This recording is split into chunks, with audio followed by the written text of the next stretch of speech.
As of industrialisation.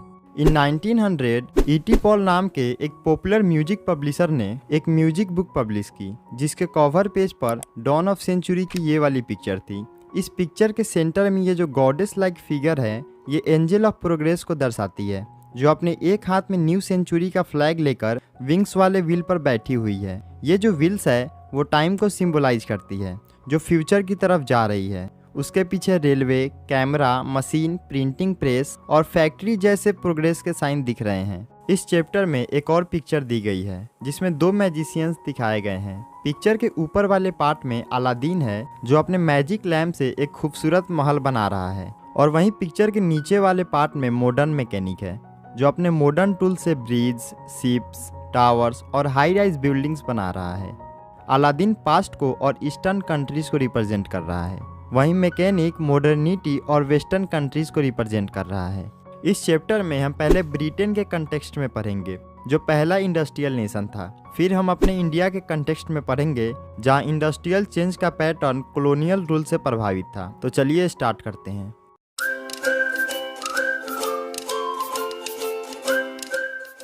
Before the industrial revolution, England और Europe में factories आने से पहले भी इंटरनेशनल मार्केट के लिए लार्ज स्केल इंडस्ट्रियल प्रोडक्शन होती थी, जो फैक्ट्रीज पर आधारित नहीं थी।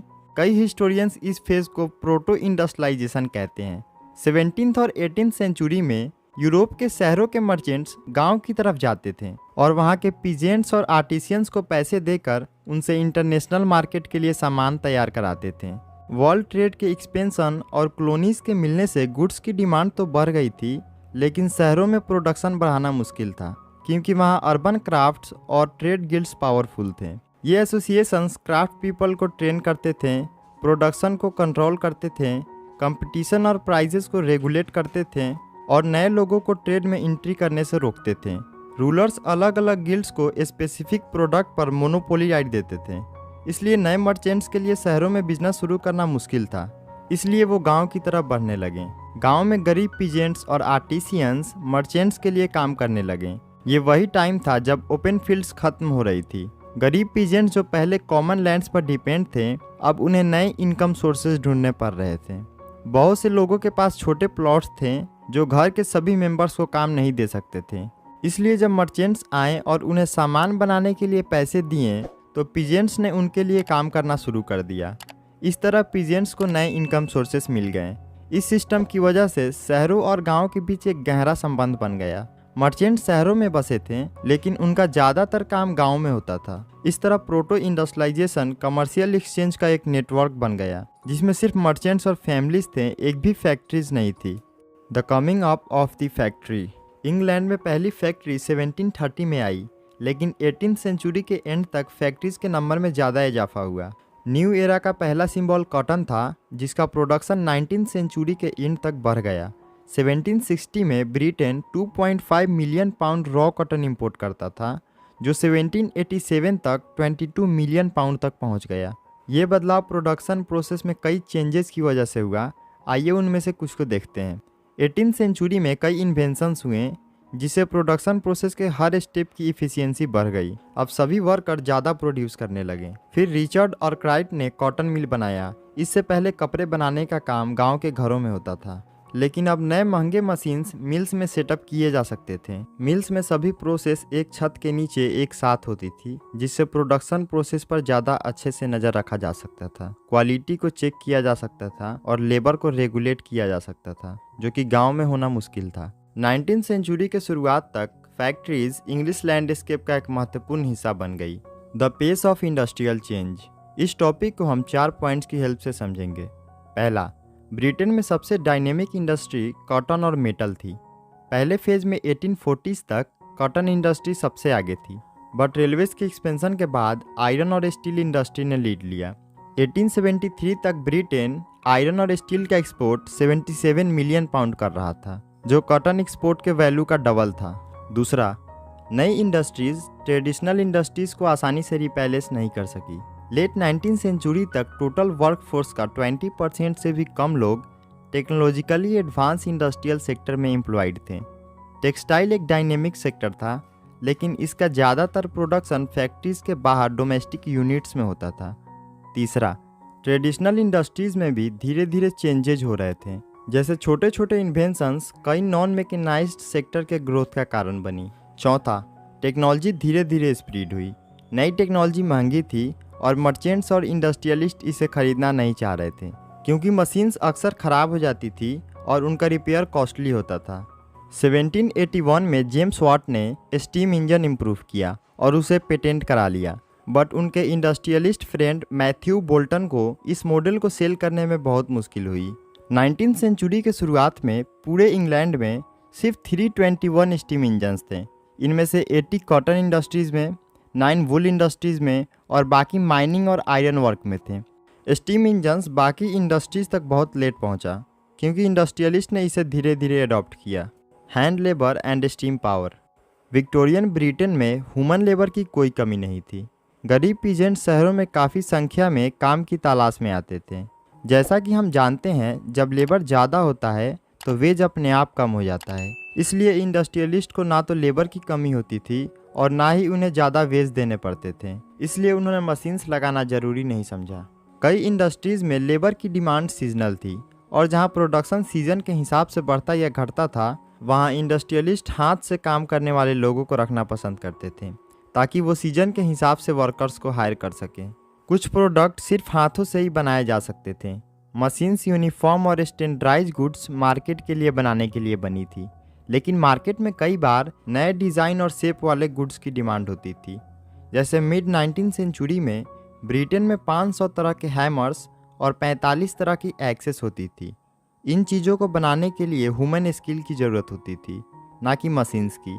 वहाँ के अपर क्लास लोग जैसे अरिस्टोक्रेट्स, उनको हाथ से बनी चीज़ें पसंद थी, क्योंकि हैंडमेड प्रोडक्ट बेहतर फिनिश वाले होते थे और मशीन मेड गुड्स को मोस्टली कॉलोनीज़ में एक्सपोर्ट करने के लिए बनाया जाता था।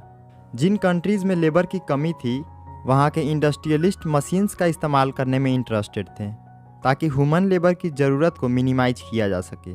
अब देख लेते हैं उस टाइम में वर्कर्स की लाइफ कैसी थी। ज़्यादा लेबर होने की वजह से वर्कर्स की ज़िंदगी पर असर पड़ा। जब काम मिलने की खबर गांव में पहुंचती तो हज़ारों लोग शहरों की तरफ चल पड़ते, लेकिन जॉब उन्हीं लोगों को मिल पाता था जिनके दोस्त किसी फैक्ट्री में पहले से काम कर रहे होते थे। लेकिन सबके पास ऐसे सोशल कनेक्शन नहीं थे, इसलिए उन्हें हफ्तों तक काम का इंतज़ार करना पड़ता था और उन्हें रात ब्रिज के नीचे गुजारनी पड़ती थी, जबकि कुछ लोग रिफ्यूजी कैंप में रहते थे। कई इंडस्ट्री में काम सीजनल था। इसका मतलब था कि काम लंबे समय तक नहीं मिलता था। इस वजह से कुछ लोग अपने घर वापस चले जाते थे, जबकि कुछ लोग और जॉब्स ढूंढते थे। अर्ली 19वीं सेंचुरी में वेजेस थोड़ा बढ़ी, लेकिन इससे वर्कर्स को कुछ खास फायदा नहीं हुआ, क्योंकि नेपोलियन वार के दौरान प्राइजेस बहुत तेजी से बढ़ी थी। इस वजह से वर्कर्स के कमाई का रियल वैल्यू काफ़ी कम हो गया था। अब वो अपने कमाई से बहुत कम सामान खरीद पाते थे। मिड 19वीं सेंचुरी तक अर्बन पॉपुलेशन के करीब 10% लोग गरीब थे। 1830s तक अनएम्प्लॉयड लोगों का प्रोपोर्शन 35 से 75% तक पहुंच गया था। लोग इन सब अनएम्प्लॉयमेंट का कारण नई टेक्नोलॉजी को मानते थे। जब वुलन इंडस्ट्री ने स्पिनिंग जेनी को इंट्रोड्यूस किया, तो जो महिलाएं हैंड स्पिनिंग का यूज करती थीं, उन्होंने नए मशीन्स पर अटैक करना शुरू कर दिया। Industrialisation in the colonies. अब हम इंडिया के बारे में देखते हैं कि एक कॉलोनी कैसे इंडस्ट्रियलाइज होती है। The age of Indian textiles. Machine industries आने से पहले इंडिया के सिल्क और कॉटन गुड्स इंटरनेशनल मार्केट में डोमिनेट करते थे। बहुत से कंट्रीज में कोर्स कॉटन बनाई जाती थी, लेकिन अच्छी क्वालिटी वाली कॉटन अक्सर इंडिया से आती थी। बहुत सारे इंडियन मर्चेंट्स और बैंकर्स इस एक्सपोर्ट ट्रेड नेटवर्क में शामिल थे, जो प्रोडक्शन को फाइनेंस करते थे, गुड्स को ले जाते थे और एक्सपोर्टर्स को सप्लाई करते थे। ये लोग वीवर्स को एडवांस में पैसे देते थे और वीवर्स उनके लिए वीवन क्लॉथ प्रोड्यूस करते थे और सप्लाई को पोर्ट्स तक ले जाते थे। पोर्ट्स पे बड़े सीपर्स और मर्चेंट्स होते थे जो इन प्रोडक्ट्स को खरीदते थे। 1750s तक यह नेटवर्क जो इंडियन मर्चेंट्स कंट्रोल करते थे, वो टूटने लगा। यूरोपियन कंपनीज ने धीरे धीरे अपनी पावर बढ़ाई। उन्होंने ट्रेड पर मोनोपोली राइट ले लिया।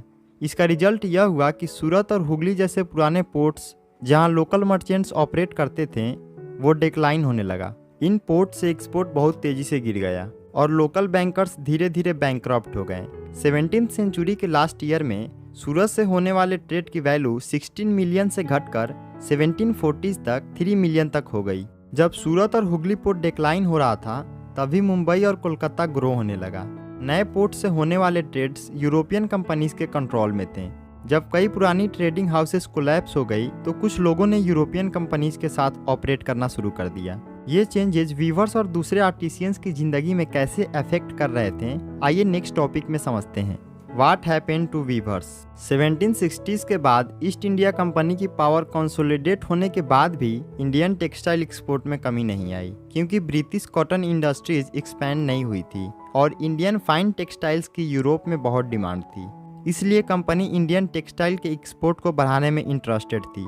कंपनी को एक्सपोर्ट के लिए रेगुलर सप्लाई इंश्योर करना मुश्किल था, क्योंकि मार्केट में फ्रेंच, डच, पोर्तुगीज और लोकल ट्रेडर्स कम्पीट करते थे। लेकिन जब ईस्ट इंडिया कंपनी ने पॉलिटिकल पावर इस्टेब्लिश कर ली तो उसने ट्रेड पर मोनोपोली राइट का दबदबा जमाना शुरू कर दिया। कंपनी ने एक सिस्टम डेवलप किया जिससे कंपटीशन खत्म हो गया। इसके अलावा उन्होंने कुछ स्टेप्स उठाए, जैसे उन्होंने एग्जिस्टिंग ट्रेडर्स और ब्रोकर्स को एलिमिनेट करके वीवर्स पर डायरेक्ट कंट्रोल इस्टेब्लिश कर लिया। कंपनी ने गुमास्ता नाम का एक पेड सर्वेंट अपॉइंट किया जो वीवर्स को सुपरवाइज करता था, सप्लाईज को कलेक्ट करता था और क्लॉथ की क्वालिटी चेक करता था। ईस्ट इंडिया कंपनी ने अपने वीवर्स को दूसरे बायर से बेचने से रोकने के लिए एडवांस का सिस्टम शुरू किया। वीवर्स को रॉ मटेरियल खरीदने के लिए लोन्स दिए जाते थे और उन्हें अपने कपड़े सिर्फ कंपनी के गुमास्ता को देने पड़ते थे। डिमांड बढ़ने पर कई वीवर्स ने एडवांस ले लिया, पर इससे वो सिर्फ कंपनी के लिए काम करने के लिए बंध गए।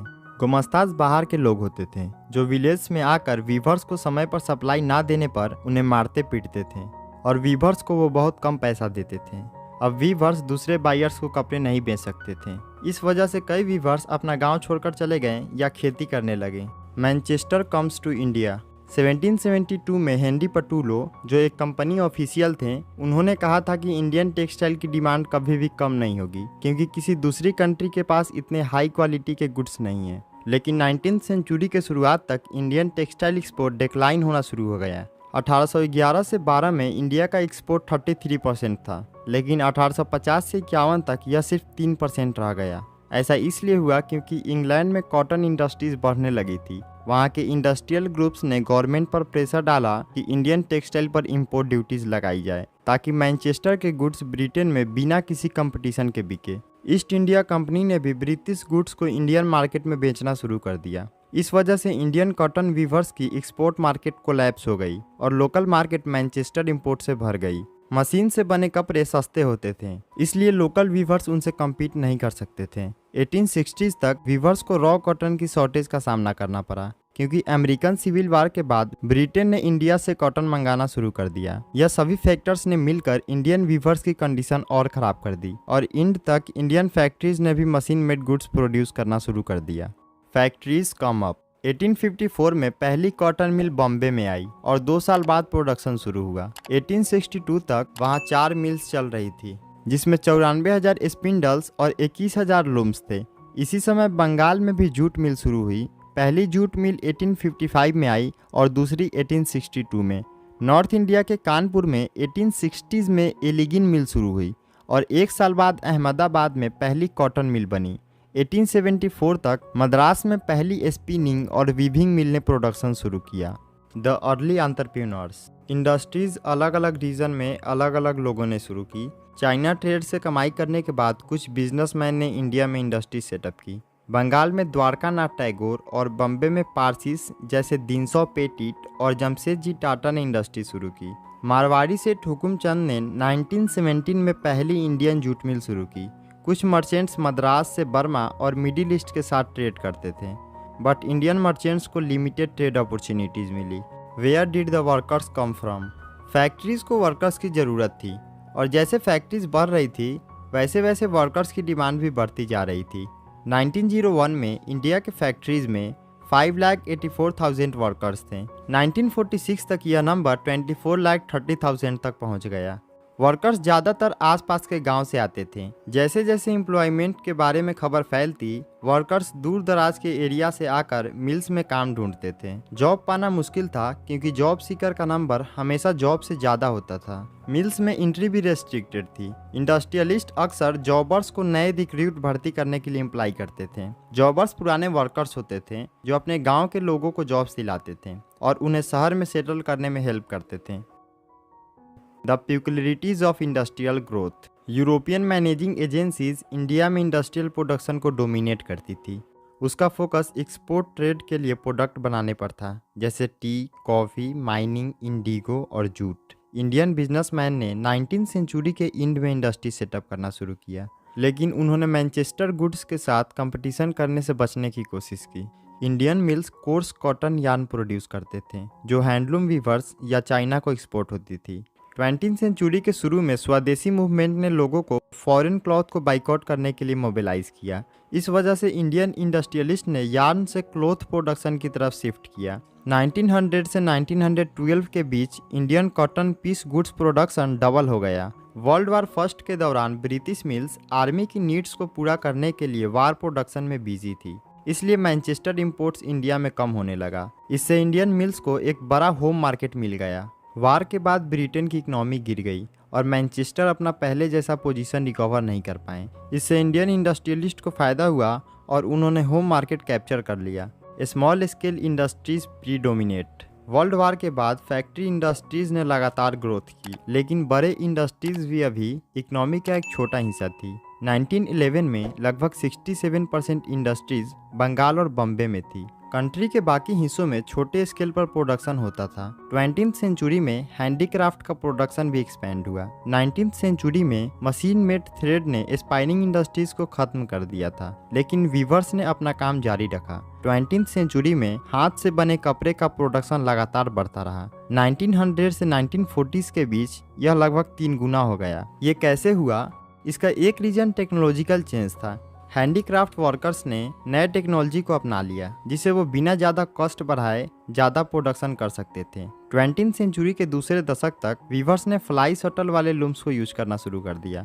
1941 तक 35% से भी ज़्यादा हैंडलूम्स फ्लाई शटल से चलते थे। हमारा आखिरी टॉपिक है मार्केट फॉर गुड्स।